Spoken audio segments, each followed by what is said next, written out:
I have a major announcement to make just after 8 a.m. this morning.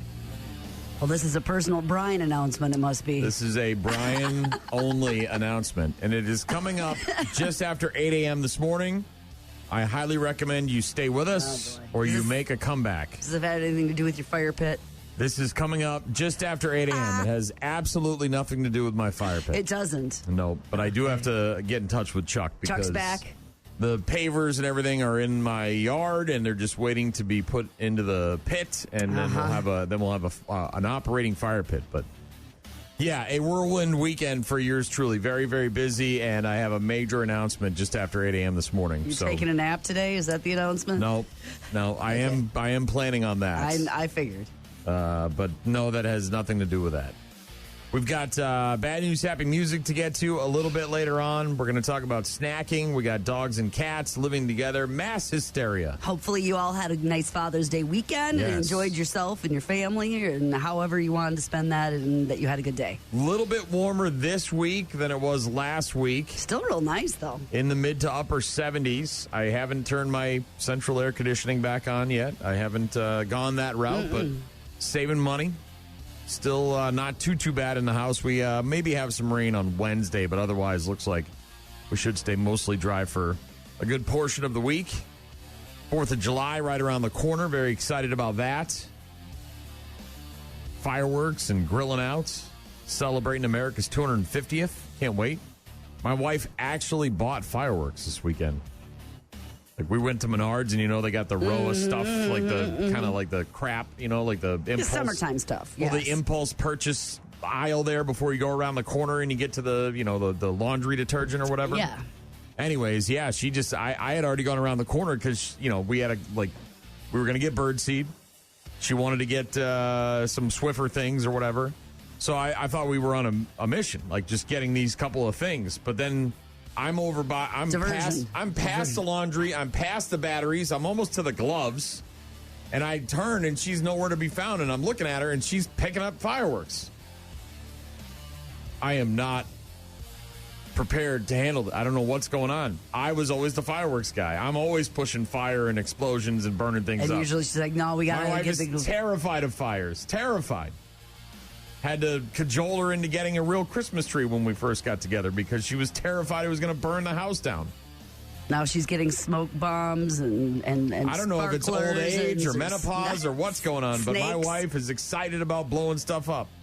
They're just the small things, right? We got some of the little throw snappers, a couple of stuff for the backyard. Sparklers. Well, yeah, we're going to be on the top of a parking ramp for the 4th of July with a bunch of friends, so I don't know. She's just looking for some action. Some excitement in her life. I guess. I don't know who this woman is, but... excitement in her life. That's what it is. I'm married to her. All right. And, yes, I do have a rather major announcement to make just after 8 a.m. All right. So please stick with us. I see you cut your hair. Yeah, Thursday maybe into Friday I did that. Well, because I had we had the golf outing. And you wanted it shortened. Yeah. Trimmed up, beard trimmed up, looking good for those parades. Yeah. Yeah, that's what I care about, looking good for a bunch of people. We've got some Pretty Reckless Rockfest tunes from them. That's right around the corner. It's unbelievable how quickly things are already going. People are already talking about back-to-school stuff. It's crazy. They just got over. So, we'll get to Rockfest music from the Pretty Reckless. We'll get to that bad news, happy music, and a whole bunch of other stuff as well. So please don't go anywhere. Rock Mornings with Brian and Gene on your rock station. We have a new Miss Wisconsin. Did we you sure see do. That? Yes. Congratulations to Onalaska. She's from Miss Onalaska. Yeah, Jordan Butler, I believe, is her name. She's 27 years old. She won the crown on Saturday night in New Berlin. She was chosen from the field of 31 contestants. She's originally from Onalaska, graduated from Viterbo. Performed a jazz dance to That's Life for the talent portion of the Miss Wisconsin competition. Organizers say her community service initiative, which is building resilience for healthy futures and aims to power children who have faced adversity through social awareness, compassionate outreach, and then guiding them towards brighter and healthier futures. She'll compete now for the Miss America pageant in the first week of September down in Florida. So congratulations to Jordan Butler of Onalaska, the new Miss Wisconsin. Moving on to the Miss America Former pageant. Miss Teen. So she's been in pageants a very long time and will represent well at Miss America. Another Beautiful young lady. idiot in Yellowstone getting too close to a bison with her kid. We know about these Taurons, right? That's what they call them. Tourists who are also morons. Pictures of a father, probably a father, taking a picture of the wife or the mom.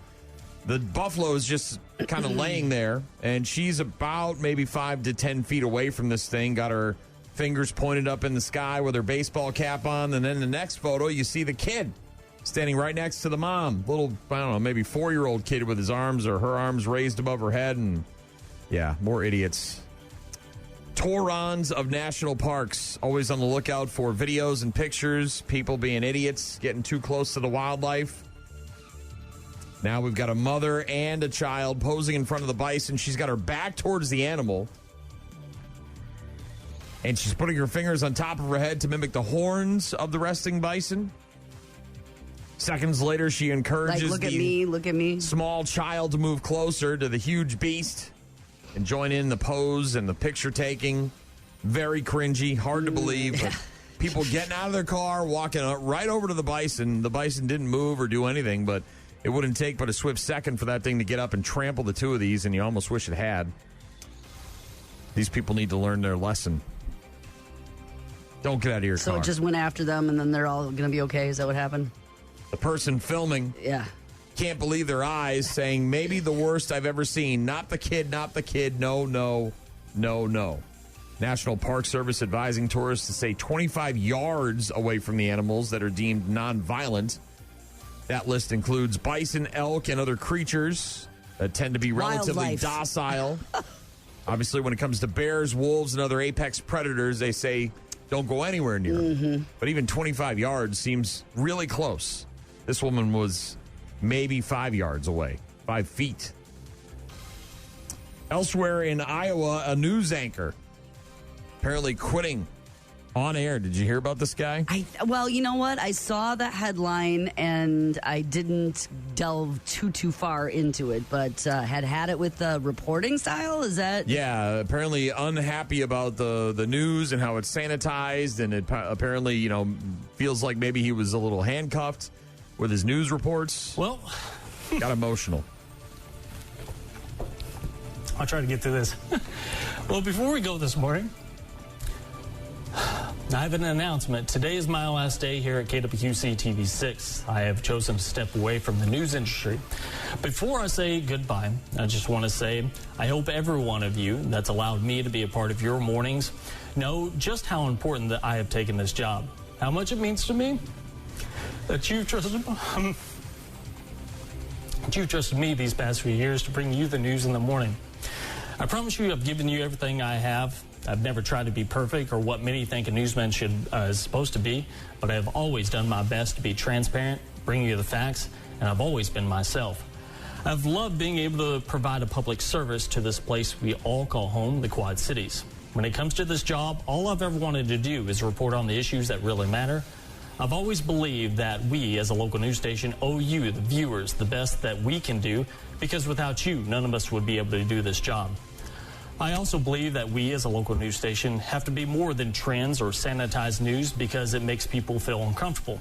That's why the facts matter, and that's why we do what we do here.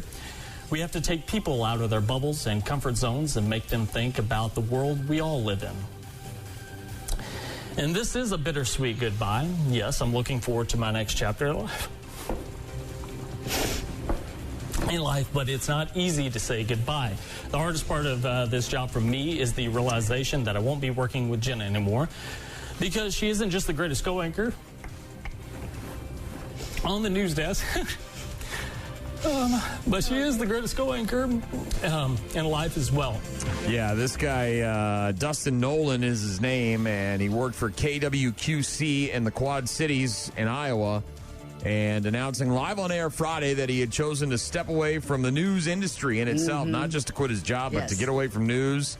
He called out sanitized news and said it's the responsibility of journalists to take people out of their bubbles and comfort zones and make them think about the world we all live in. transparency, facts, that kind of stuff. Based in Davenport, reports the news from the Quad Cities, which obviously includes Davenport and Bettendorf and a couple others. Been working there since 2022. Not sure if he's going to do news or do something else completely, get completely out of TV, but is married to Jenna, his co-anchor, who he started to thank there, his partner in life, along with his partner on the desk, but that was making the rounds this weekend. And another reason not to fly. How about I saw this biter. He's a biter. Passenger that just starts biting people. Ow! Yeah, this kid. Ow, Charlie! He's a biter. Ow! Charlie! That really hurt! Yeah. He bit me. Yeah, it hurt. No, Charlie bit me. Yeah. Not sure if the guy's name is Charlie or what, but an American Airlines flight turning into a disaster on Sunday when a deranged lunatic started biting people, bit a fellow flyer as the plane descended over Philadelphia. So it sounds like this thing was already coming down Correct. to land in Philly. It wasn't like they had turned around or had scheduled another stop. Left Charlotte and was on its way to Philadelphia when he started fighting people, I guess. And Biting and fighting, yeah. Frantic radio transmissions from the pilot. The passenger became dangerously aggressive. Quote, he's trying to fight everybody, is what the pilot said as he requested police and emergency medical This guy's teams. fighting everybody up here. Yeah, left Charlotte, North Carolina, nearing Philly when the chaos happened. I don't know if he's hallucinating or whatever, but he just bit a passenger, and he's trying to fight everyone, said the pilot. Latest in a string of passenger disturbances that have made the headlines over the last couple of weeks and years and months. But, yeah, this guy obviously got off the plane and got his ass arrested. Yeah, the air traffic controller apparently said, well, happy Father's Day to the pilot. Hope it's going up. I'll be sure to tell my family about this one. I will say, at least the flight wasn't mid-air and had to turn around or go get diverted to another airport or something like that. It was originally, it left Chicago for Philly and was landing in Philly when this happened. So at least you're landing in the airport that you were supposed to land in as opposed to some other place and then have to get connected to a different flight or something around, along those lines. But we got a biter up here. People be crazy. We'll get to bad news, happy music at about 8:35. My big announcement just after 8 a.m. A personal announcement from me. You had a good weekend. We had the golf tournament on Friday, so that was a busy day. Nice out, though. Only rain for about 20 minutes. Man, the weather couldn't have been better on Friday. Couldn't have been better. So that was great. Saturday, I know you went to the racetrack, but other stuff? We did a lot on Saturday. We were very busy. We Menards and mowed the lawn and laundry and things during the day, and then we made a stop. Ran into some listeners that were celebrating the death of a mother at a bar. Celebration of life? Yeah, celebration of life, and ran into them and a former calendar girl and just, and then the Speedway. And then yesterday we had, of course, a parade in Winona, and just busy. Lots going on. Cooking dinner and getting ready for work, and good weekend. Need a nap now. Rockfest tunage from the Pretty Reckless. Rock Mornings with Brian and Gene. Find them online at rockmornings.com. And a ground ball to third. Hamilton gets around it, sets his feet, throws to first. Low, but dug out by Bowers. And the Brewers have salvaged the game out of this series with a 9-4 victory here today in Atlanta. Great job by Robert Gasser to get through 6 innings in this start. Tied for a career high with 7 punch-outs. William Contreras, big 8-run inning, and the Brewers salvaged the series with a victory. Yeah, they lost to the Braves on Friday. Also on Saturday, they lost 3-2 on Friday. They lost on Saturday 4-3. Then they got a nice 9-4 win yesterday to break that 4-game losing streak. Road trip continues tonight as the Brew Crew move on to Cincinnati, taking on the Reds. 6:10 first pitch. Pat Murphy going to miss a little bit of time on Thursday when they're off, getting a couple of procedures done apparently. Brew Crew manager Pat Murphy said earlier this weekend that he plans to have back surgery on Thursday when the team is on a break, and then also have another procedure on his hip during the All-Star break. Murphy says he doesn't expect to miss any games, said the discomfort in his back is related to the hip issue. Didn't reveal the details of the procedures, but said the pain has become worse. Quote, I can't live like this. I'm having the surgery, so it works out good. Yeah, not good. A quick little back procedure, a quick little hip procedure. Yeah, I don't know. You hear a back procedure on Thursday during the off day, and you're like, okay, so then you're going to be in the dugout on Friday? Well, unless he's getting like a shot. You know what I mean? Like some sort of cortisone or something like that, which is a back procedure, and that would be in and out as opposed to some sort of surgical procedure, obviously. Yeah, I mean, obviously you think about a guy getting opened up and doing some kind of surgery. He's probably not going to be back on the bench on Friday, but... Maybe it's just like some sort of shot or an adjustment or something. We'll see. Brew Crew manager Pat Murphy going to get a couple of procedures done over the next few weeks. One of them starting on Thursday with a back issue that's related to a hip issue. Americans advancing to the knockout round at the World Cup thanks to a 2-1 win over Australia on Friday. Balogun has a step on Chircotti. Balogun to the byline. Balogun into the middle. 10! It's the United States once again on the board early. It's 1-0 U.S. Robinson fizzing it back. Serginho Dest blocked. Still in. Might be two. Is two. And the building shakes in Seattle. And the United States will know for sure they are marching on to the knockout round of this FIFA World Cup. Yeah, they got a 2-0 win over Australia on Friday. They advance to the next round. They won the group after Paraguay got a win on Saturday, early Saturday morning. Next up, the U.S. will play on Thursday. That game is at 9 p.m. on Fox and Telemundo. And as the Group D winner, the U.S. will play a round of 32 match on July 1st in Santa Clara, California, against a third-place group finisher. By the way, you were completely wrong about the 4th of July game against England. Apparently, that was some sort of internet smoke. Right. There. Well, it would have had like a million different things that would never happen. But yeah, it's that's not going to happen. So, USA though, moving on in the World Cup. USA, greatest country in the world. We'll see if they can keep it up. Doesn't matter what they do on Thursday. That game on Thursday, whether they win, lose, or draw, or any of that stuff, in terms of their moving on to the next round. Corey Haim getting the inaugural NASCAR Cup race at that naval base. Remember they changed things up this year and they went to the naval base. He got the win yesterday. It's America 250. It's a red, white, and blue paint scheme. And a young superstar is going to get it done. In his 13th career start, it's Corey Haim who will win at Naval Base Coronado.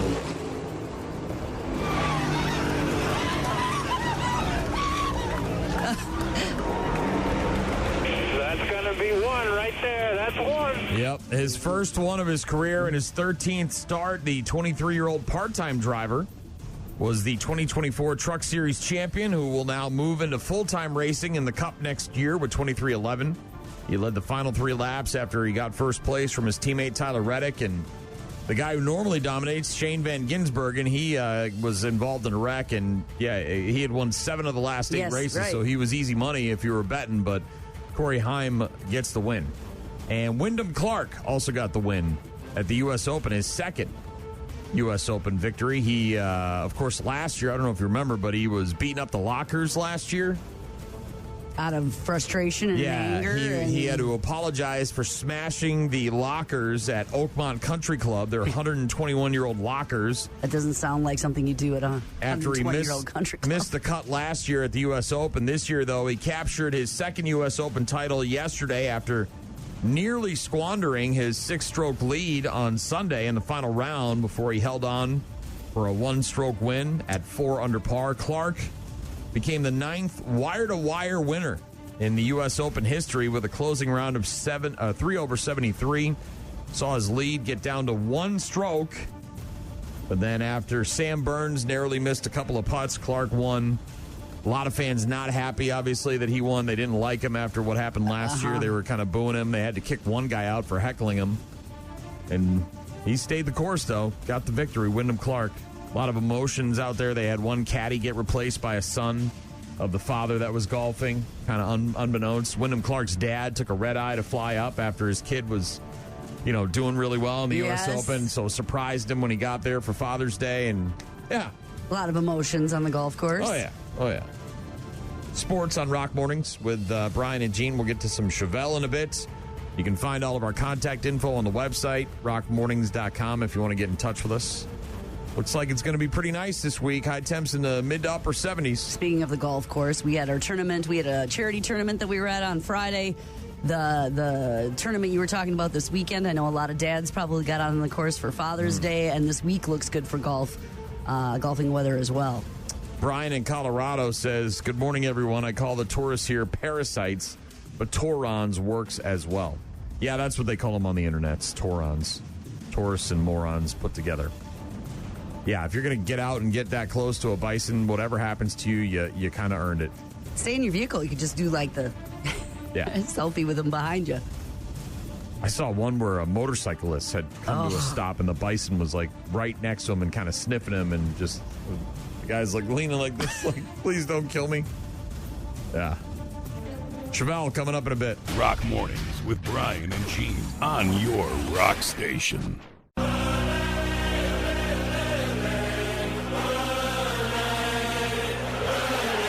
More World Cup games on Telemundo, Fox, and Peacock starting at noon.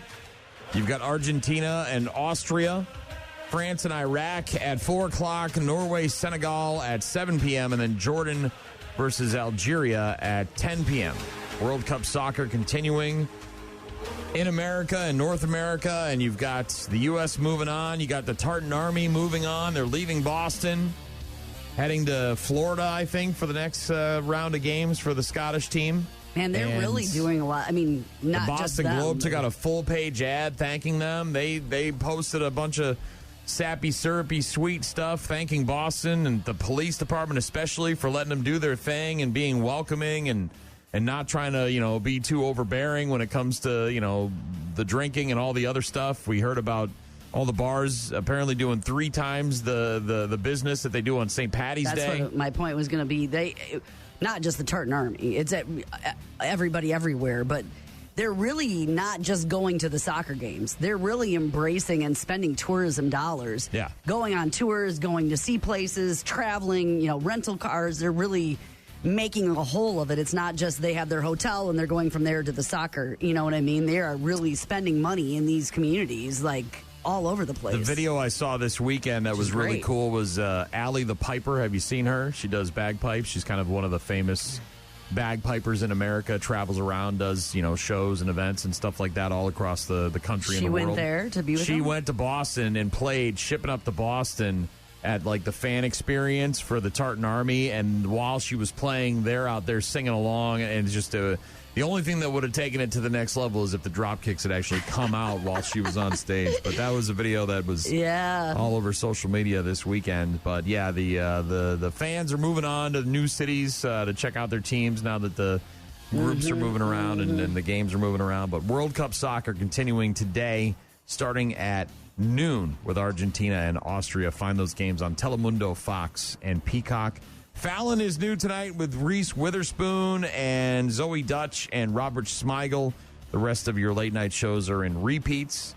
We, even though we were very busy this weekend on Sunday, yesterday, as we were getting ready to leave the house in the morning and I was working on the computer and having our coffee, we started watching a couple of different shows on Netflix. They're not new necessarily. They're newish, but we just haven't gotten around to them yet. One of them is the Michael Jackson, The Verdict docuseries. He's the most famous man in the world, being accused of the most heinous crime in the world. An arrest warrant for Mr. Jackson has been issued on multiple counts of child molestation.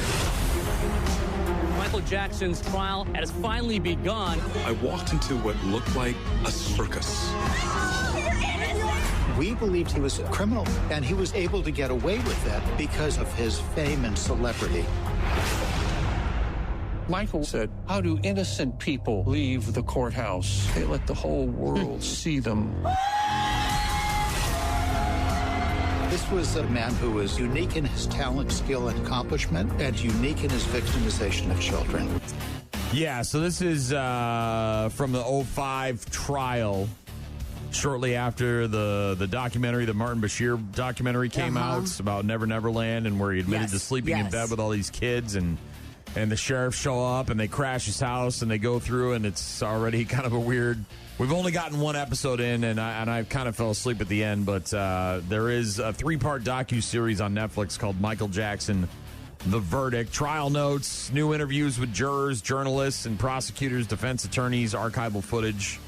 3-part miniseries. We started watching that. The other one, and I don't know why we didn't finish the Michael one and moved on to a different one. Maybe my wife was not feeling it. I don't know. But we also started watching that Trust Me, False Prophet show about the Mormon Latter-day Saints people. Predators don't come in dressed with their horns and their cape.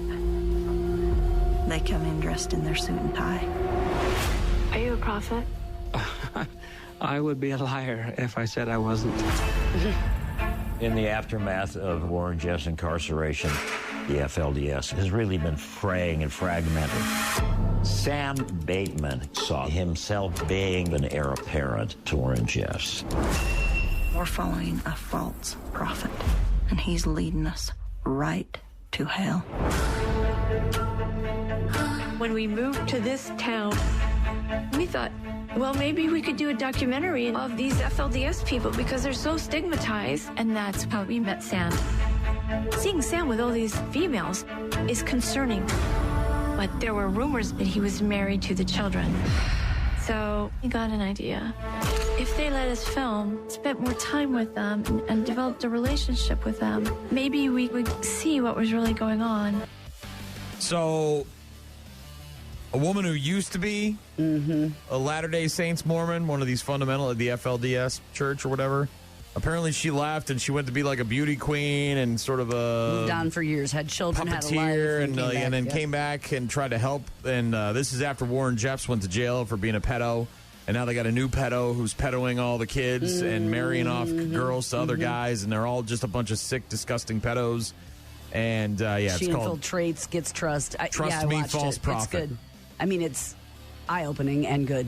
2026 documentary on Netflix. We started watching that, and Michael Jackson, The Verdict.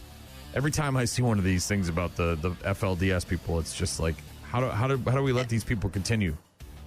Well, and it's so when it seems like all they do is pedo. That's all they're doing. Since itty-bitty.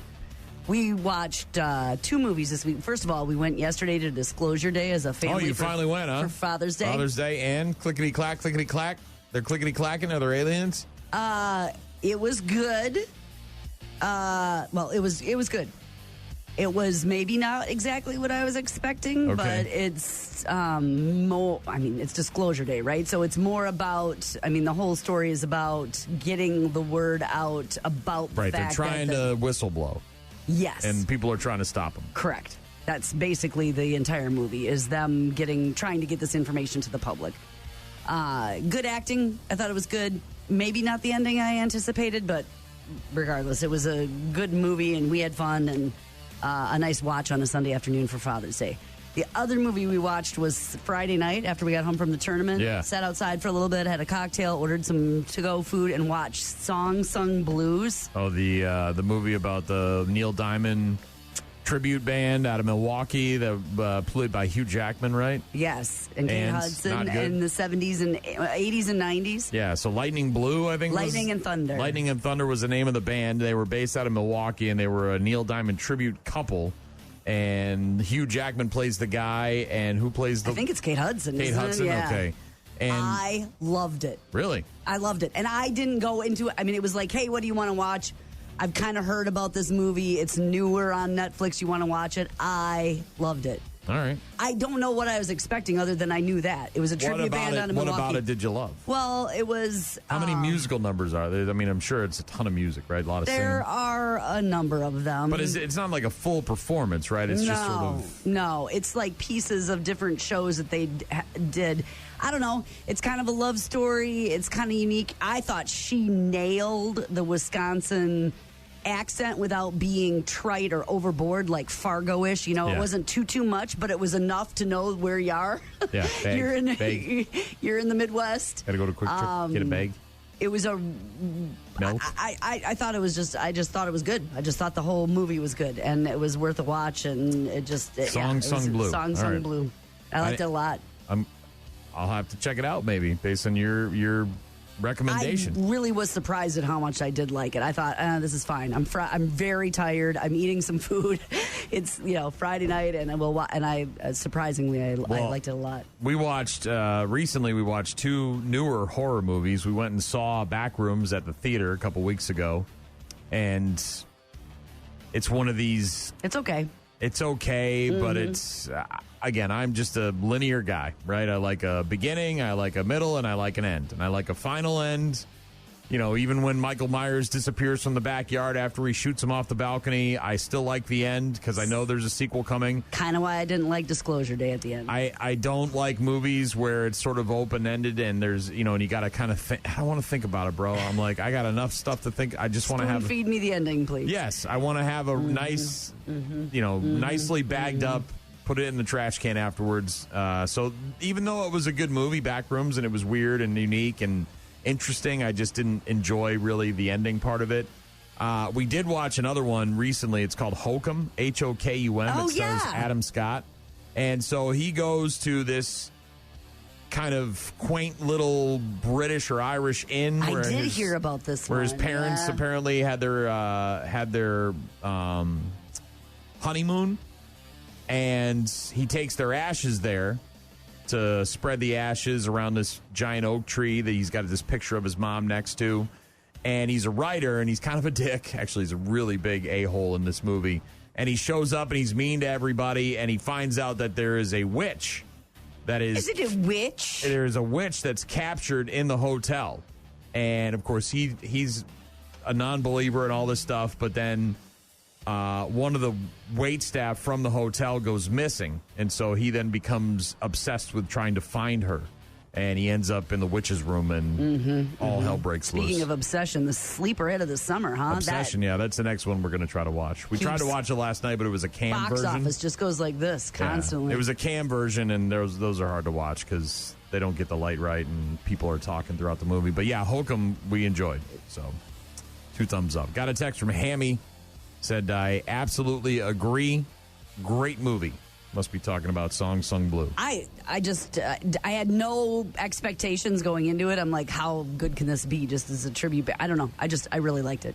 Well, if you watched anything fun or interesting or new this weekend, you want to share that with us, please do so. rockmornings.com. I've heard very mixed reviews on Disclosure Day, and I get it. Also mixed reviews on Obsession. My son went to see it on Saturday night, packed theater, because it keeps getting more popular. Anybody go see Toy Story? Loved it, by the way. Not in my... tons of people. I was at the movie theater yesterday, and it was all families, as it should be, going to Toy Story on Father's Day. Yeah, so feel free to share with us. Go to rockmornings.com. I'm going to share with you just after 8 a.m. I have a very You're opening up? Is this an opening up thing? Personal story to tell just after 8 a.m. this morning, so don't go anywhere. Stick around for that. Rock Mornings with Brian and Gene. Find them online at rockmornings.com. Eye of the Storm from Five Finger Death Punch. Hammy said, I agree. Absolutely great movie. Talking about your Song Sung Blue. Song Sung Blue. Said I'll have to check it out. Roxy said, watched Send Help. Good movie. Totally not what I expected.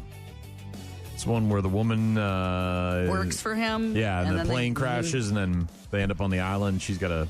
I haven't seen that one yet. Essentially nurse him back to health. We watched that a few weeks ago. It was good. Liked it as well. Thanks, Roxy. Appreciate it. A rescued sea turtle that goes by the name Popeye. I'm already going to love it. Making a full recovery and returned to the ocean. Unfortunately, Popeye lost a flipper. He got tangled up in a discarded fishing net. We've had a couple of stories recently about cleaning up the oceans, trying to get all that stuff out of there because animals get caught up in it and die and get injured. And veterinarians forced to amputate the damaged limb, but after weeks and weeks and weeks of rehab, the turtle adapted and is now able to swim confidently again, just using the 3 flippers. Much like dogs, right? He's compensated. He's figured out a way to make it out, and they work. rehabbed him, and now Popeye the turtle is back in the ocean. I like turtles. Oh, yeah, I like turtles, too, and sea turtles are the best. Popeye is a hawksbill turtle released back into the ocean after making an extraordinary recovery from a life-threatening injury.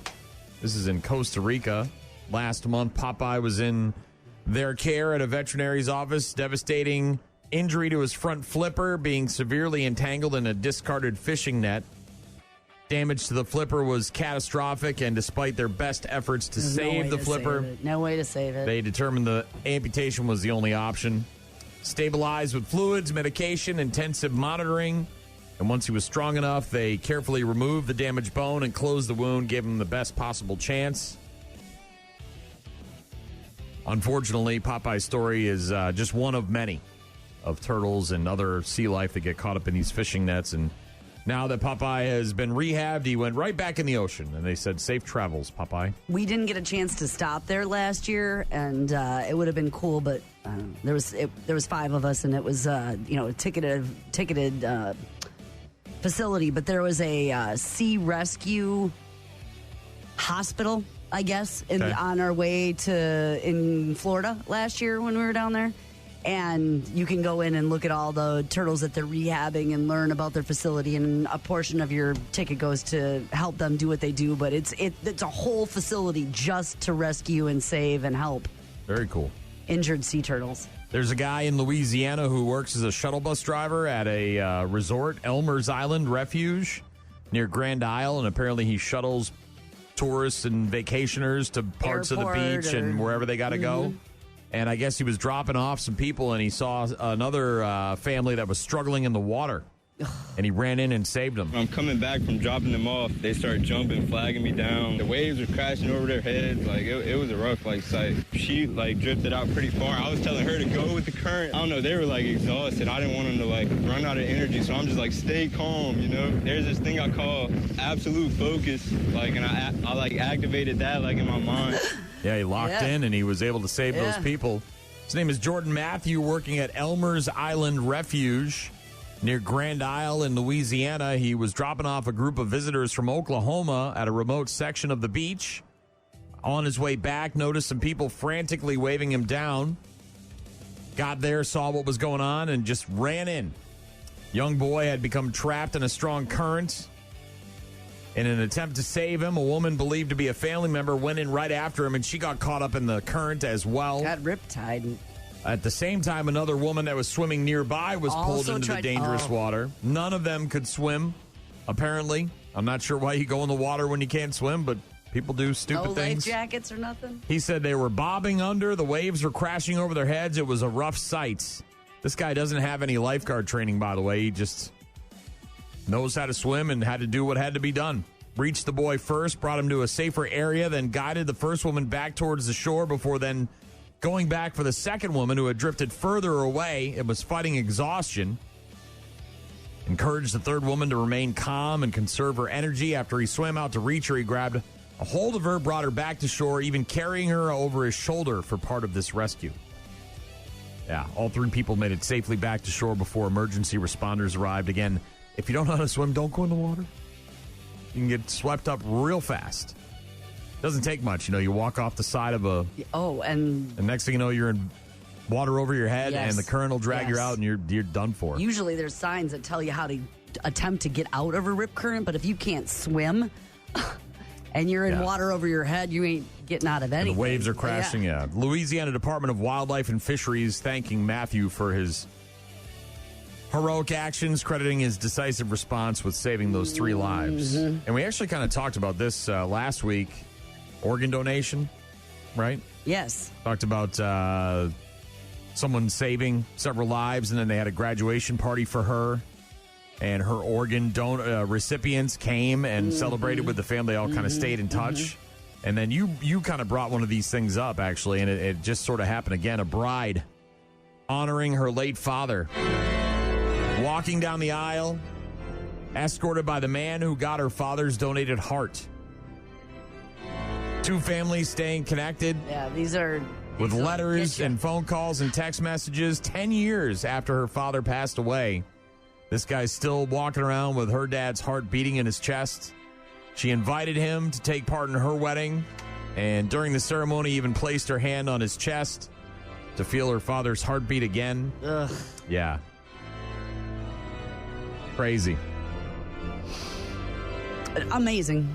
Circle of life, and how important that was and is, and they have that connection now and part of their family, I'm assuming, this gentleman. 10 years after losing her dad to a tragedy, a senseless tragedy, Jenny Stephian, I think is how you pronounce her name, walked to her husband, Paul, on the arm of the man who would testify that her father's heart was still beating. This is in Pittsburgh. Art Tom Thomas, the recipient of Michael Stephian's donated heart, escorting the new bride, the daughter of his organ donor, down the aisle.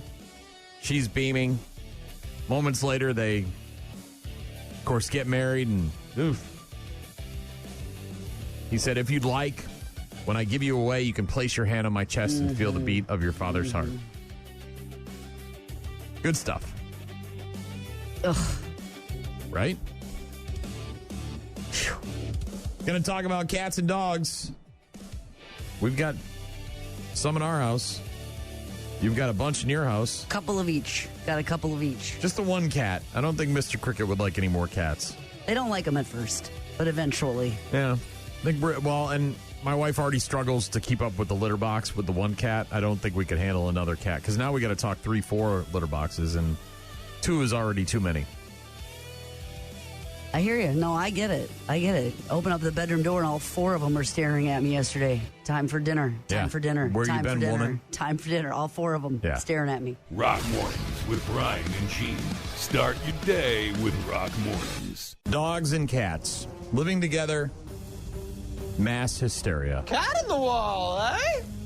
Never had a cat in the wall. When we had Mr. Cricket, though, as a kitten, we had to keep him in the basement for a while when we were getting ready to move, just to kind of keep him out of the way and from getting into things, and a lot of people coming and going. Doors open. We had a band staying with us, I believe, like a week before we were supposed to move, so we just had a lot going on. So we kept him in the basement, and he ended up somehow getting up into the ductwork. Not into it, but on top of it. And he was extremely covered in dust and hiding up there and funk, and he was just kind of a mess. Is your cat making too much noise all the time? Nowadays, the only room he really doesn't get into is the laundry room, because the walls are exposed. Yeah, so we don't want him in there and ending up in the wall. But other than that, he's got pretty much free reign of the house. Don't like him in the bedroom, because he likes to go in there and hide, and then you shut the door and he gets trapped in there. And you know what happens when you trap a cat in a room. For a while, they're like, hell yeah, this is cool. And then they have to go to the bathroom. And then they poop and pee all over my wife's clothing. And then my wife has a real problem with that. I bet it flattened itself out, went right through a seam in your wall. Obviously, we know that cats and dogs and animals and pets in general can reduce stress, right? Come home and sort of unload on your... Well, they're glad to see you no matter what. Right. And just chilling out on the couch and petting the dog or the cat. Happy. Supposed to be real good for your stress levels. Researchers, however, tracking nearly 200 dog and cat owners, collecting almost 8,000 real-time reports about their moods, their stress levels, and interactions with their pets. The good news is that spending time with your dogs and cats makes people feel happier in the moment. Both types of pets provide similar emotional boosts. Oh, I'll get you another cat. I got followed here by like 10 cats. I don't need any. They're starting to follow me these days. Don't need any more cats, actually. But when it came to stressful situations, right, so where the stress level is already high, researchers found out something kind of surprising. Neither dogs nor cats appeared to reduce the emotional impact of the stress. I'm not sure what their MO is to figure all this out, what the equation is. But during upsetting moments, playing with a cat was linked to stronger negative emotions. So you're already stressed, you're having negative emotions, and then you play with a cat, and then it increases those negative emotions? That's odd. Overall, pets still very good for your mental health, they say. They might not be the stress-fighting superheroes that we once thought they were, especially when it comes to cats. Apparently, they're not as good at fighting stress as maybe a dog or just some other way, maybe a breathing technique. Mrs. Clear, I don't... Call me cat. Kitty cat. Okay, cat. Call me kitty cat. Yeah. Maybe playing with that kind of cat will help you reduce your stress. Different kind of stress, different kind of a release, I think. A cougar instead of a kitten? Well, animals in general, very, very good for your overall health. That's what they're saying. They're just saying in these particular times of extreme stress, they found that it didn't make much of a difference, but I could see, there's a difference between extreme, something terrible happening, and maybe animals can't really touch that because it's off the charts, where regular everyday stress is a different story. I think part of the problem can be too, like, if you have a dog like my dog who's kind of a lunatic. She's not a lunatic. Like, if you sit down and you're stressed and you just want to sit there and be quiet, and you have a dog that's active and young and wants attention and is wiggly, and it's like, chill out. I need you to chill out. Right. And eventually she'll get there. But, some dogs, they know right away. And they just come over and they drop down their head on your lap and they're just chill. I can sense that you're having a problem, and I want. But then you get home and you're like, God, I had a rough day and my back hurts and I just am not vibing right now. And the dog's, you're home. And it's just sort of like, all right, bro, give me like a minute. Because I do that to my dog all the time. Like, can you just, like, I come home and they're chilling on the couch with the wife and they go crazy, right? And it's cool. Yes. It's like, can you just, can I get in the door? Can I put the bag down? Can I go throw something away? Whatever I got to put my keys over here. Happy to see you. I know. And it's not even that bad. It's just sort of like, just dial it down a little bit. Read my feelings. Understand where I'm at. Yeah. Apparently cats don't help as much with the stress. Extreme stress. That's what I heard. Supposedly. Dogs greater than cats, Gene. Got a text. The golf outing was an amazing event. It was our first time. We will be back. The Rough Cutters. Had a little problem there. We had a lot of people actually take pictures with this thing. That was a really great idea. That was my idea, by the way. So I'll take credit for that. The water wings. We had some people with the water wings there. We had several goofy holes. The Sweating Bullets hole, where we were giving away tickets to go see Megadeth, and they had to wear a really warm-looking bathrobe with a hood on it, and then some mittens. And then the drunk goggles, of course, were just an absolute hit. Just hilarious. These are the drunk goggles. Impossible. It's impossible. I couldn't believe how bad people were with I thought for sure it would be easy. Because I was able to crank one out on, I think, my second attempt. I watched so many people put those on, like the cop glasses, that will show what impairment is, and then it was to tee off, and it was wild to watch. Wild. Yeah. Had a good time, though. Swing and a miss, swing and a miss, swing and a miss, swing and a miss, swing and a miss. To the guys and gals from the Rough Cutters who had a good time. And pleasure to have you there. Going to be back next year. Looking forward to it. Rock Mornings with Brian and Gene. Find the daily podcast at rockmornings.com. And a ground ball to third. Hamilton gets around it, sets his feet, throws to first, low, but dug out by Bowers. And the Brewers have salvaged the game out of this series with a 9-4 victory here today in Atlanta. Great job by Robert Gasser to get through 6 innings in this start. Tied for a career high with 7 punch-outs. William Contreras, big 8-run inning, and the Brewers salvaged the series with a victory. Yeah, 9-4 win for the Brew Crew yesterday, but they lost the first 2 in Atlanta to the Braves on Friday and Saturday. They move on to Cincinnati tonight. 6:10 first pitch, 1-3 against the Reds. Pat Murphy going to have some work done apparently on his back and on his hip. He's going to have a procedure on Thursday when the Brewers have an off day on his back, which is related to some sort of hip issue, and he says he's going to have a surgery on that hip, or a procedure done on the hip during the All-Star break. That's a longer break, though. That's right, a week or so. A week, so there's a little bit more recovery. Yeah. U.S. beating Australia on Friday 2-0. Moving on, taking Group D. We won Group D. Moving on to the round of 32. They'll play again on Thursday. Corey Haim, winning the inaugural NASCAR race at the Naval Base Coronado yesterday. His first? His first win in the Cup Series. Also the first race at the Naval Base there in Coronado, in California. That was cool to see. On the ice. As they say in hockey, Let's do that hockey. Big moves being made in the NHL as the Senators yesterday traded their captain, Brady Tkachuk, to the Florida Panthers, where his brother Matthew Tkachuk plays. I saw that. So having the Tkachuk the two brothers. Yeah, much like the Olympics, those two are going to be back together again.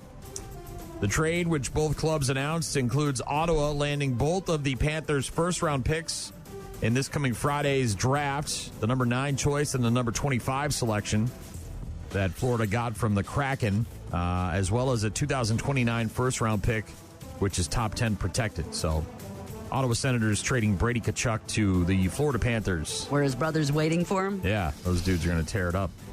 And also on the ice, Jonathan Taves announcing his retirement on Friday, ending a very decorated NHL career. He won 3 Stanley Cups. He got 2 Olympic gold medals. He got a comeback season with his hometown Winnipeg Jets, 38-year-old center returning to the NHL in 2025-2026 after a 2-year absence related to chronic immune response syndrome and long COVID.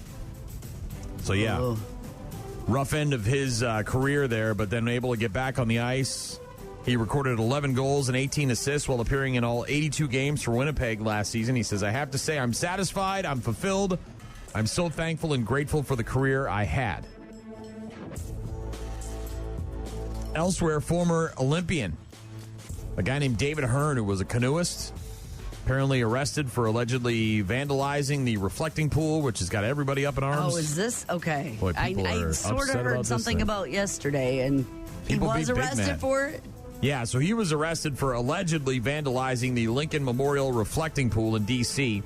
This guy competed in 3 Summer Olympics in the canoe slalom, finishing 9th in the C1 race at the 96 Atlanta Games. He also raced in the 92 Barcelona and 2000 Sydney Olympics.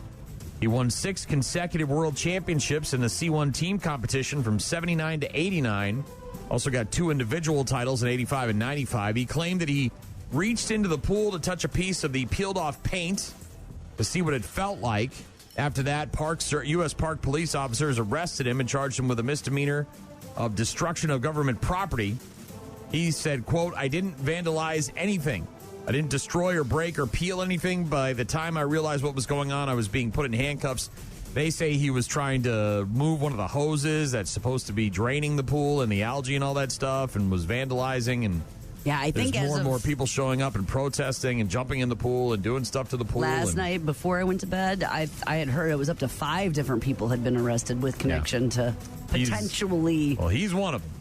Former U.S. Olympic canoeist David Hearn. Doing destruction or mayhem. Last but certainly not least, this did not happen yesterday during the Cup Series race. This actually happened earlier this weekend. A wild scene in NASCAR as the race gets red flagged. Do you know what a red flag is in NASCAR? I guess I don't know exactly, but it's stopping action. That's exactly what it is. It stops completely. Mm-hmm. Everyone stops where they are, right? There's usually a major accident, a large cleanup. A lot of times they go under the caution flag and they can still do laps around the track, keep the cars warm, tires warm, all that stuff. They can drive around whatever the issue is. In a case like this with a red flag, though, everything comes to a stop. And while they were on a red flag earlier this weekend, one fan in flip-flops jumped over 2 fences and went right onto the track to speak with one of the drivers. So look at this. We had a fan. He thinks that's Matt Kinson. Hopped the fence and got on track. What's Sheldon Creed thinking right here? Oh my God, do you have a Sharpie? What is happening? Oh, my God. He didn't even get a selfie. I mean, you talk about a missed opportunity. Well, I'm going to tell you, if they find military base, they will find you. Sheldon's like, you got to get out of here, man. How did he get on the track? Well, look how he gets off. Look at him exit. He has flip-flops on. Now watch this. He loses one. He's going to lose a flip-flop. Here, watch, his shoe comes off. He's got to hop the other fence. Oh. Yeah, no problem. Does this one really well. I mean, this is... he's in a hurry. Yeah. He thinks he's blending in here, but I think I'd take my hat off. There's cameras all around here. This ought to be good. Here's 00 radio. I think he's wasted. I didn't even understand what he was saying. I just let the officials know that we do have no part of this guy. They're running after him now. His picture will be in the paper in the morning. Yeah. I think he's wasted. That was Sheldon Creed, the driver of the 00 Haas factory team Ford. And here's a couple of things.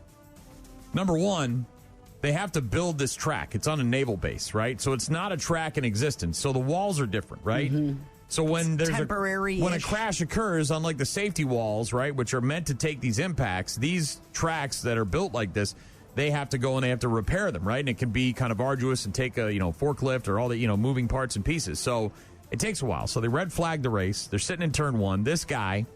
So there's a 9-foot fence that is like separating the fence where the cars are and then the fan section, right? And there's probably about 10 feet in between. And I'm guessing that 10 feet is so that if NASCAR personnel have to drive back and forth in golf carts or UTVs or whatever, they can have access to the track and to the fence that they need to. And then there's the second fence, which is the one that goes up and then has this over the track to catch things from going over. Mm-hmm. This guy goes over the first fence, then gets up and over the second fence, gets onto the track, goes right over to this guy's car. He's still got the netting up in the window, and he's talking to him, and he can't. Sheldon Creed doesn't understand a thing this guy's saying. He's just blah, blah, blah, blah, blah, blah. Then afterwards, he goes and he jumps over the fence, loses his flip-flop, then gets over the second fence. And the other thing that you don't realize is that because this is on a naval base, it's a federal crime, what this guy just did. So the federal agents arrested this guy. It's not like just the Ma and Pa police department in local town or whatever. You can't do that. This guy got arrested by federal agents. Yeah, so not good. I don't know what kind of charges he's facing, if there's like a federal trespassing or one of these kind of... And what was he doing? Just to do it? I mean, he obviously didn't want an autograph or anything. He's just out on the track. No, he didn't take a selfie. He didn't pull his phone out. He just went over there, had a little chit-chat with Sheldon Creed, and then went right back into the section where the fans were, and was quickly arrested by federal agents. I think he's wasted. That's what. I think he's wasted. Probably. But yeah, a very funny moment there earlier this weekend. Climbing fences, it's Spider-Man. They were very concerned about him losing his flip-flop. I heard. I will say it was impressive the speed that he got over both those fences. I mean, when I watched the video, I was like... That's what I'm saying. He had to climb up the first one, and then you got to kind of leg over it because the fence kind of juts out this way.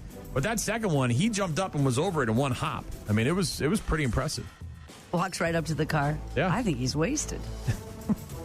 Sleep theory in a bit. Rock Mornings with Brian and Gene. Weekdays, 6 to 9. National Chocolate Eclair Day. You say eclair or eclair? Probably eclair. I don't think it's right. But I just had a mini one not too long ago. I went to a bakery. Cream filled, right? Chocolate eclair? Kind of like, I think, Boston cream pie. Yeah, a little bit like that. But just it was a little, they had the little mini ones. So it wasn't such a commitment. So delish. All right. At a bakery recently. National Kissing Day. Like, nah. National Limoncello Day, right? Limoncello.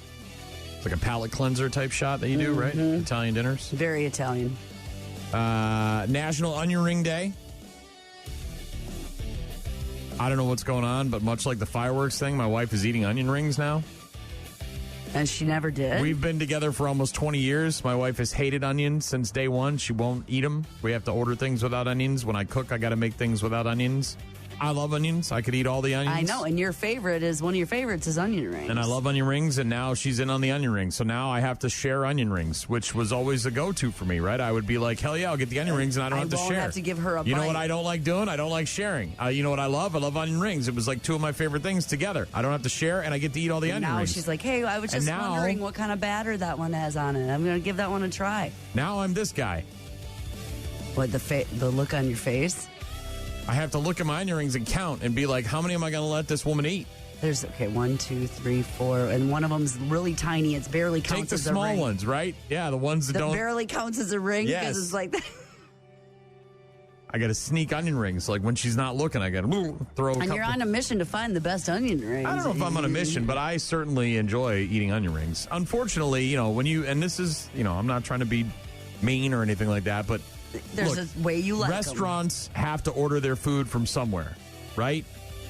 Most major national restaurants and even a lot of local restaurants, they have to get their food from a food service provider, right? It has to be graded. It's got to be stamped. It's got to be approved. You can't just go down the street and get onion rings from Jose or John or Jeff or George or whoever. You can't just get them, right? Now, some places can, right? And they make their own. Or they make their own. Make their own batter. But most places, because they go through so many, it's just easier to get a big box of frozen ones and throw them in a fry later. So a lot of times you run across the very same onion rings, which is fine. Most of them. That's why you're on a mission to try different ones. And now she can put her opinion in. Be like, these aren't as good as those ones we have. I liked life a lot better when I didn't have to share my onion rings, is all I'm saying. She's expanding her palate. It's also National No Panty Day. Ladies, not supposed to wear panties today. No Panty Day. It's an unofficial internet holiday. On a Monday. Yeah, coming in strong. Well, it's June 22nd, so it could fall on any day of the week. But today, this year, it happens to be on a Monday. Chocolate Eclair Day, Kissing Day, Get one. Limoncello Day, Onion Ring Day, and No Panty Day. I have to stop and get some O-rings on my way home for lunch. All by myself. Speaking of snacking, do you consider yourself a snacker or are you a meal person if you had to choose between the two? There's not both. I'm probably more of a meal person. If I'm going to snack, it's usually going to be like in the afternoon when I get home from work, like that in between lunch and dinner, not so much like at night or, after dinner, not like, oh, I think I'll go have some snacks now. I would say more of a meal person. I'm a meal person because of societal constructs.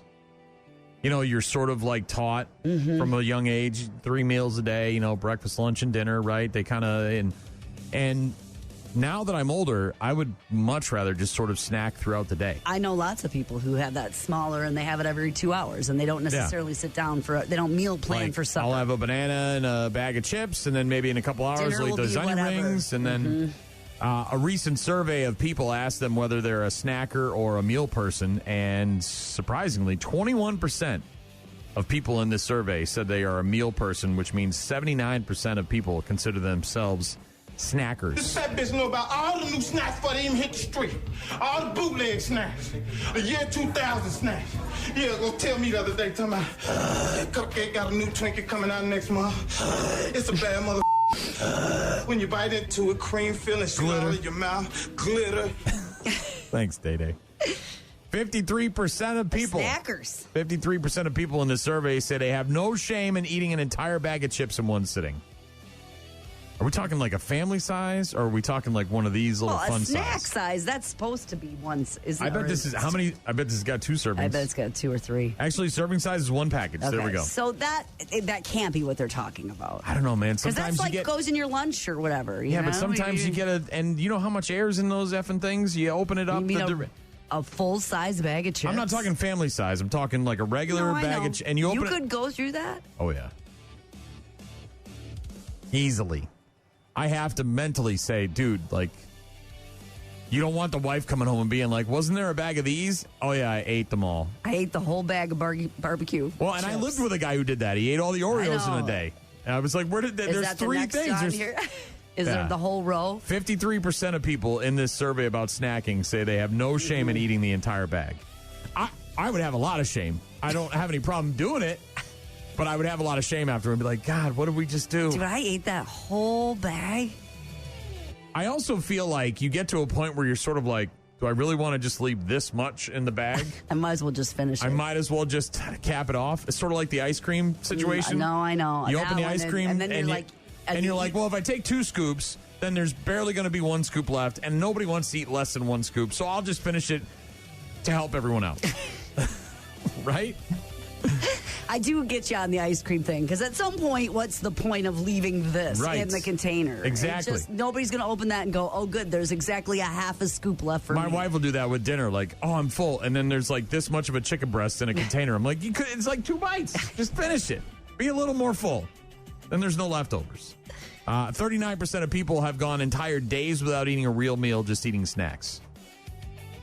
Yeah, that's called vacation. I was just going to say, I could do that. Boating, you know what I mean? You go on the boat, and you're just having snacks.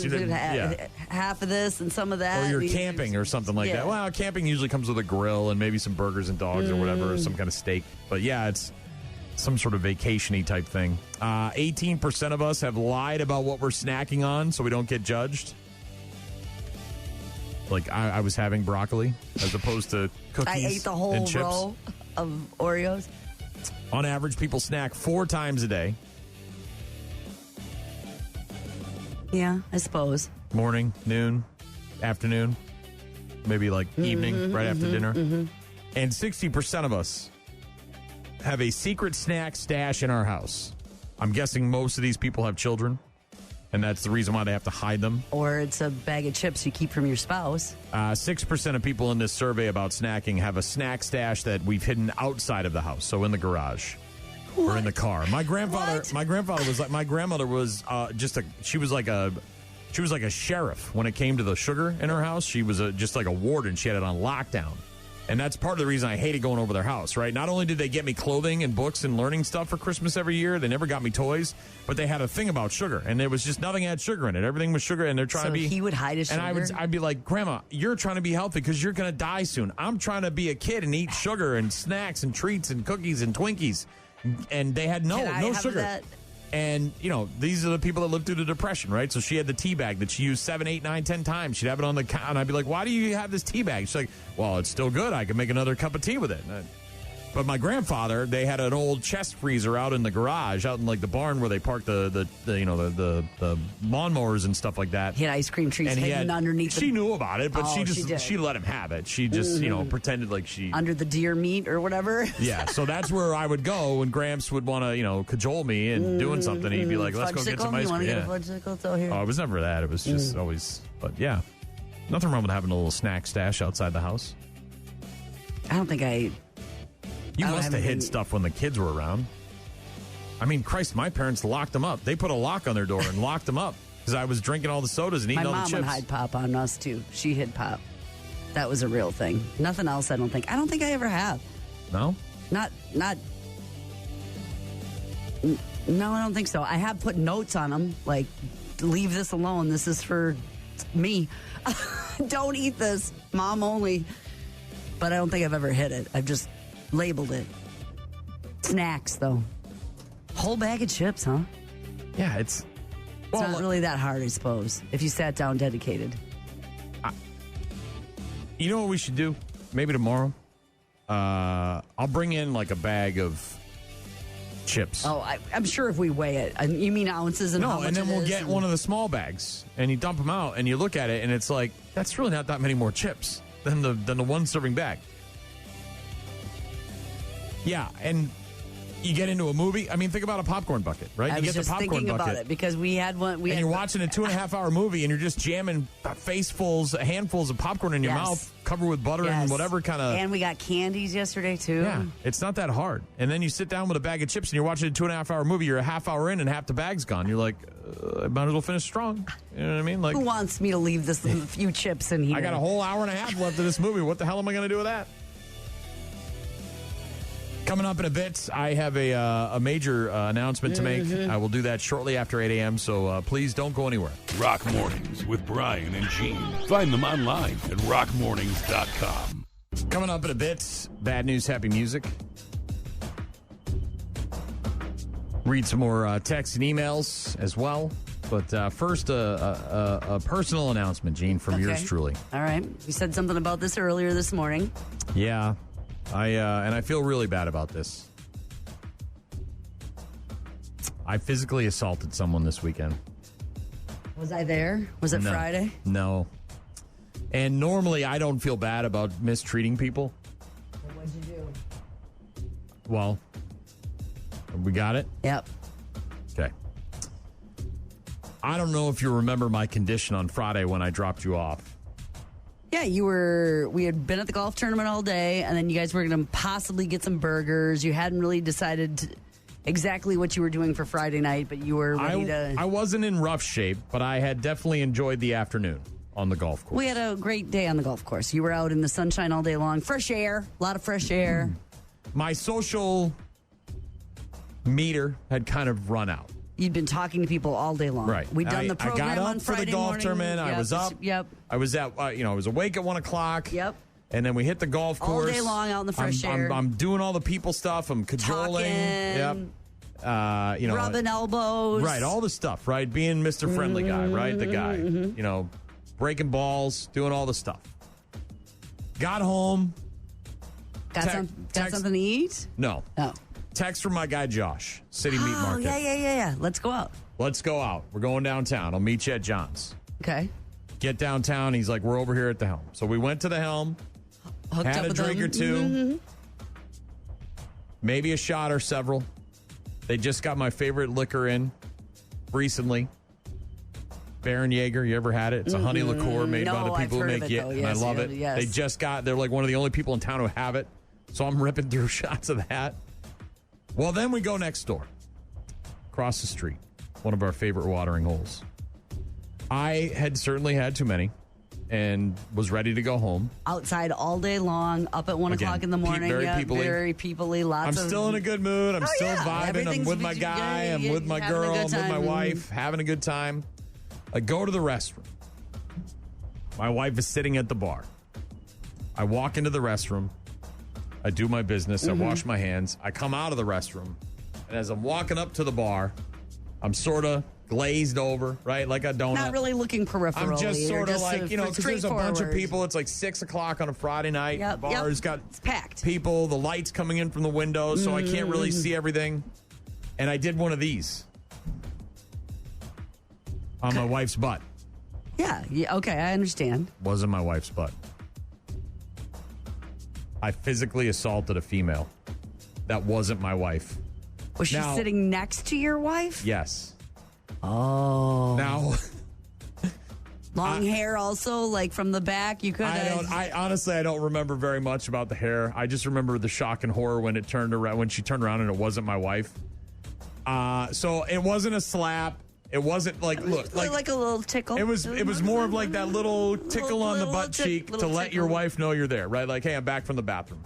Because they weren't looking at me, right? They were looking, talking. And so I physically assaulted a female. You said, hello, I'm in a back bar. from the bathroom. And then she turned around and looked at you. She turned around and looked at me, and I said, oh, my God.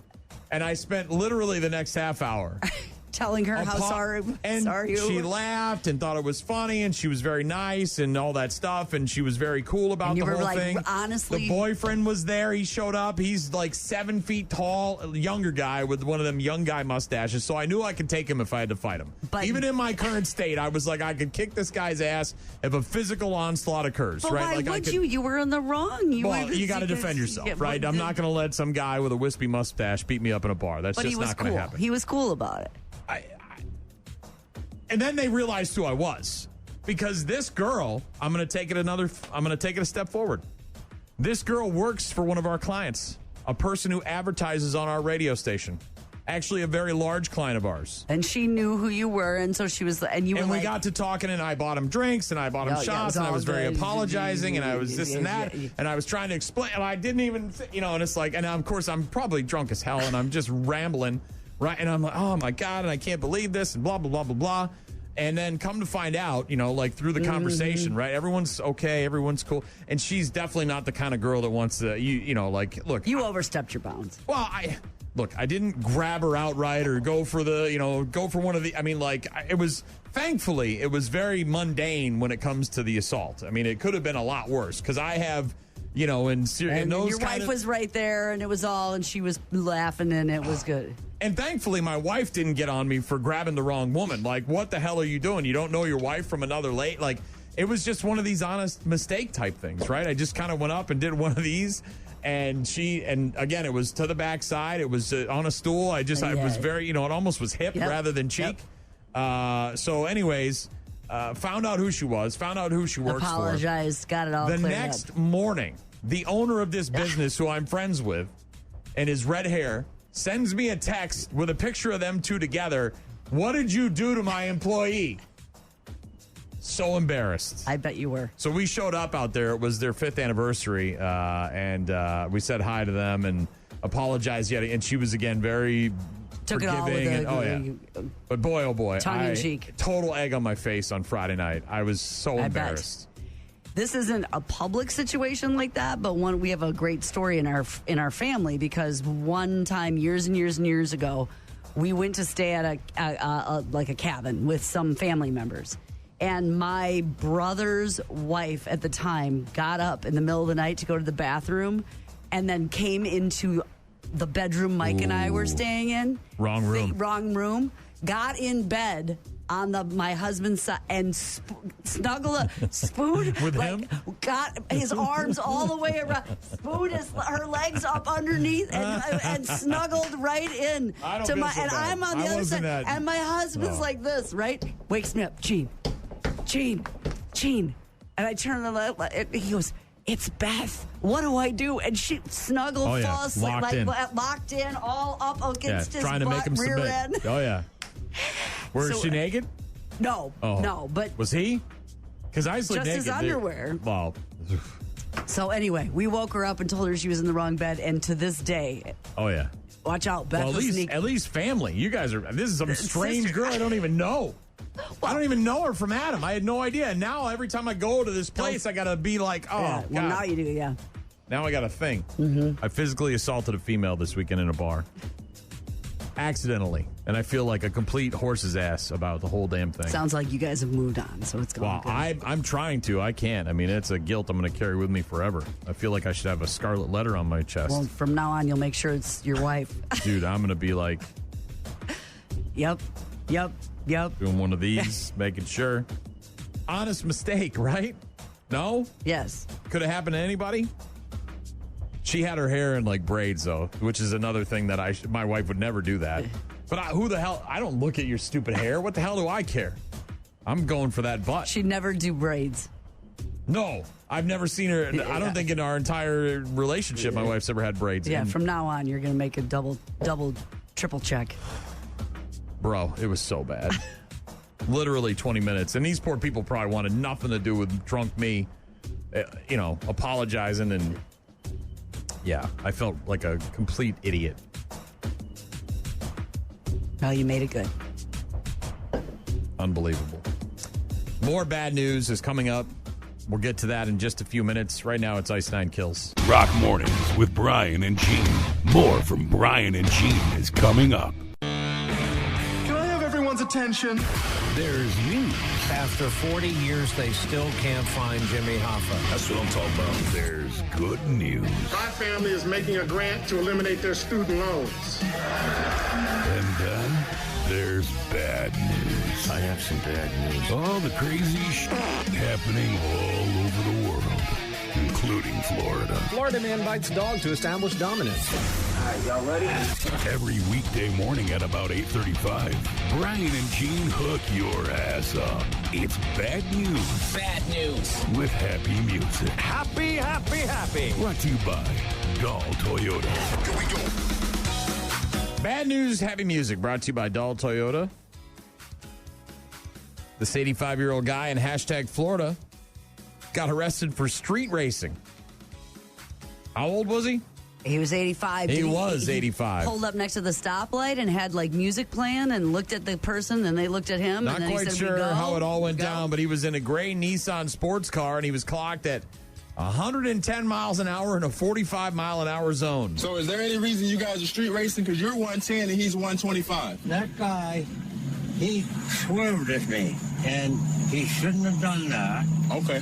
I am out just having a little ride in my favorite car.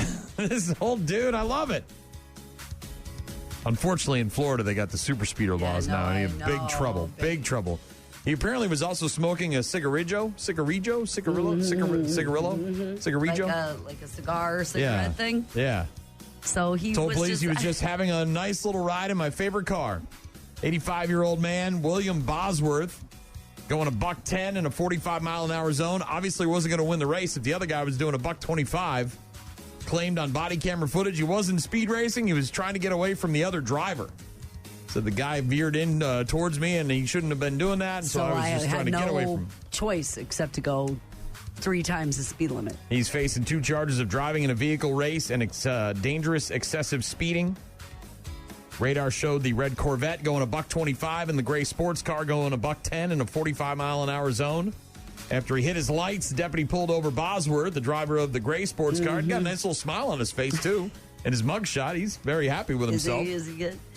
Interaction between the deputy and the driver captured on the body cam. Well, he said, no, that guy swerved at me. Only reason he was going $110 because he swerved at me. I wanted to get away from him before we caused a problem. went on to deny that he was street racing, saying, "I'm out here having a little ride in my favorite car." Yeah.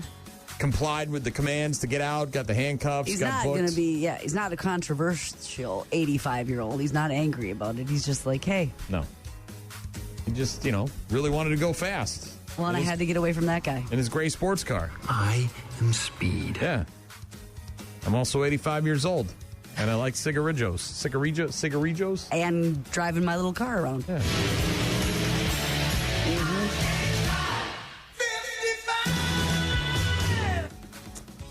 $110. What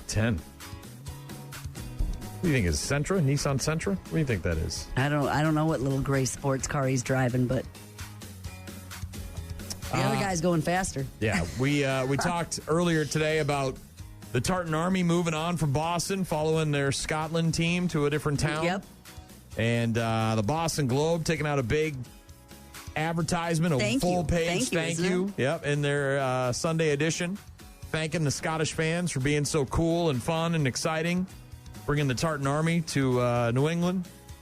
A lot of businesses, certainly. The bars got a nice little uptick. They also, the governor, this is how big this whole thing was. The governor of Massachusetts, not the mayor of Boston, the governor of the whole entire state, put pen to paper and legalized haggis over the weekend. Governor, what did we just sign? We made haggis legal in Massachusetts. Official. Yeah, it's official. Haggis is now legal in Massachusetts.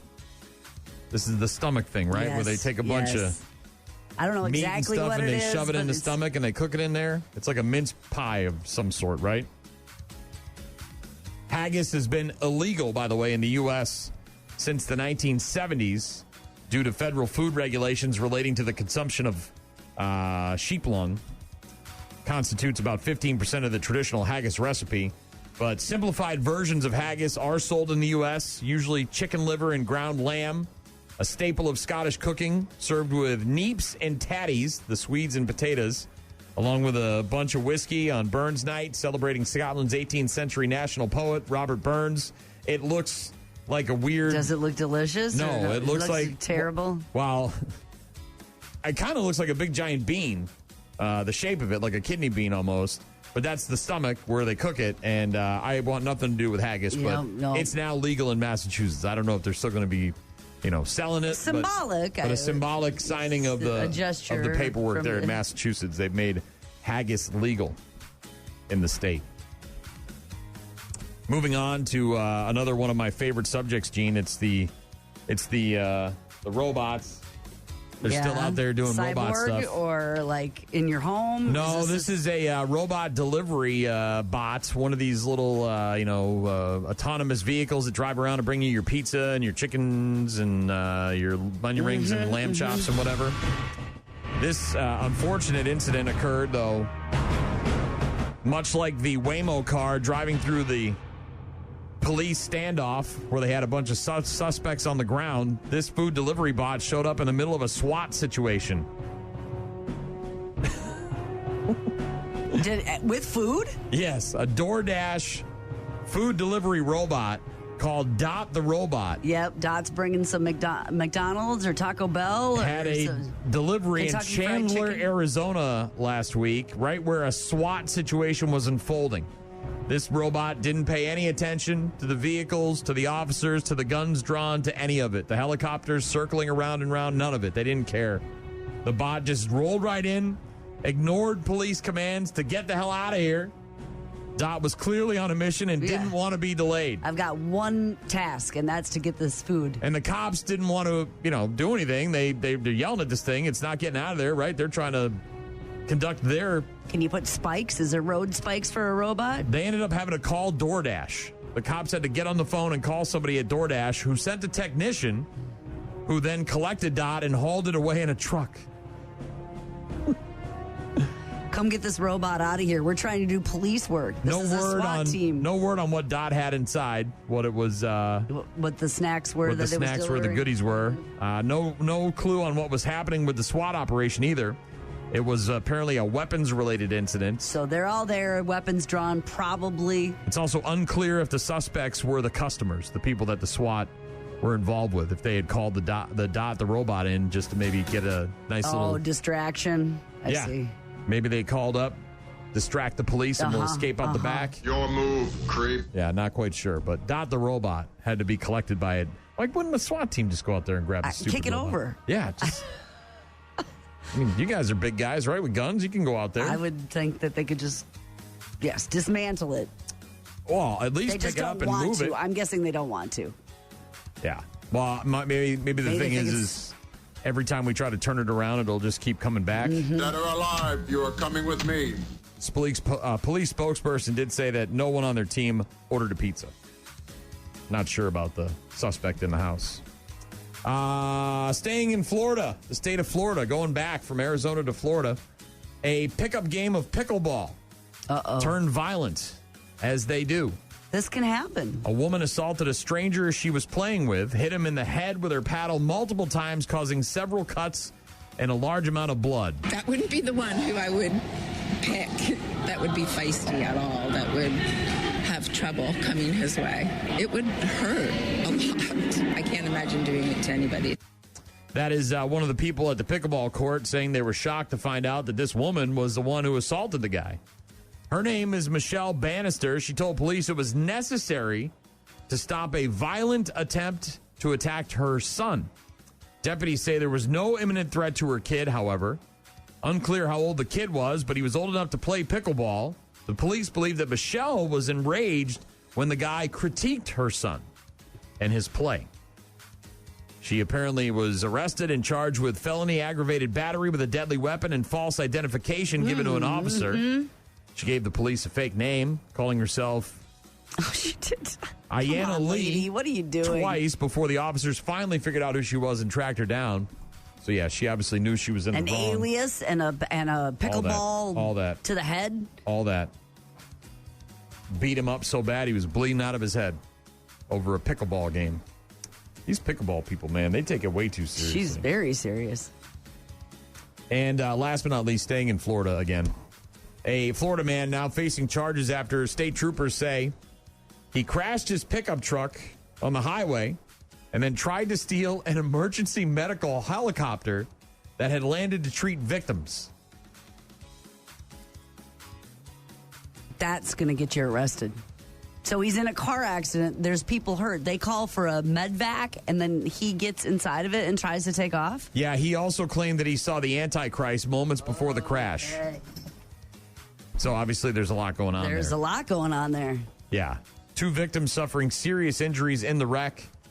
This guy claims he saw the Antichrist moments before troopers say he lost control of his pickup truck and crashed into another vehicle on the I-75 down in Brooksville, Florida, Hernando County. He's now accused of trying to steal a medical helicopter that had come to the scene to take patients to an area hospital. Can you imagine? The medvac gets there. What is this, the Matrix? Do you download how to fly a helicopter? Or he knows how? Well, and if the helicopter's there for patients, they are in serious need of the helicopter. Yeah. Riley Ferrer is the guy's name. Troopers say that while fire and rescue teams were preparing the 2 patients for the helicopter ride, this guy ran past all of the first responders, tried to steal the medical helicopter, but was unsuccessful. He told officials that he saw the Antichrist moments before he lost control of his pickup and crashed. They placed him into the back of the patrol vehicle, took him to the Tampa General Hospital for medical clearance. This guy refused to walk into the building, had to be physically escorted inside. Is that the one where they hog tie him, right? And they got the legs in the shackles and they just carry him and he's barking and spitting and going crazy? Oh, yeah. Refused to stay seated inside the hospitals. They forced him to sit down until the sheriff's deputies got there. He's not doing any of the things he's supposed to do. Yeah, this guy resisting arrest, all the stuff.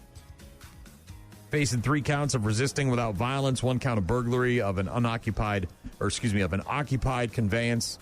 Yeah, this guy obviously has probably got some either drug problems or mental problems and tried to steal a medical helicopter. Antichrist. Saw the Antichrist. Yeah, told him to steal this. Don't we all, Gene? Don't we all? You're right. How would you know? Well, he didn't know what to do. Maybe he did. Maybe he's like a former military guy and he knew how to fly a helicopter. Could have been. Like, this is my way out of here. Nobody will ever catch me in this. Do you want the guy who just saw the Antichrist before he crashed his car to get into the helicopter? Mm-mm. Well, I think they were out. They were all out. That's what I'm saying. I don't think anybody wants that guy. Got a text earlier from Cheryl. Said, are you going to make us all cry with your announcement? Hopefully I didn't. She said that was a good one. I would have been mortified if I had done that. Yeah, that's exactly how I felt. Exactly. Mortified. I put my hands on another woman's ass in a bar, thinking it was my wife. Yeah. But you made good and talked to her and her boyfriend and her boss, as it turns out, and everybody's okay with the situation. Yeah. Bright and early Saturday morning, after I had slept it off and forgot, I got reminded with a nice text message. What did you do to my employee? Oh, my God. Yeah. All good, though. Thanks for the reminder. All's well that ends well. Is that right? Doc texted in, said, so Mrs. Doc is safe from you now? I said, no, I'm still going to touch her bottom. I know her. It's okay.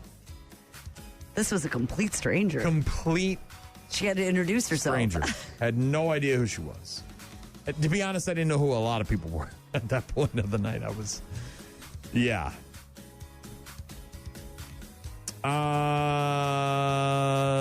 Somebody said, I think he was playing Truth or Dare. Oh, the helicopter? No, this was from earlier. What time was that at? Might have been the guy at the NASCAR track that climbed over the fence and went. And that was his dare? I don't think so. He seemed like he wanted to speak to that driver in particular. And he was very limber and quick the way he went up over those fences. Yeah. Also got a text from Hammy earlier who said, I agree, absolutely great movie. You were giving a thumbs up review for Song Sung Blue. I like it. I liked it more than I thought I was going to. You said that the accent was good? I thought it was great. I thought it was spot on. It's not too much. It's not, the typical, exaggerated Midwest, but it's just enough there to be true.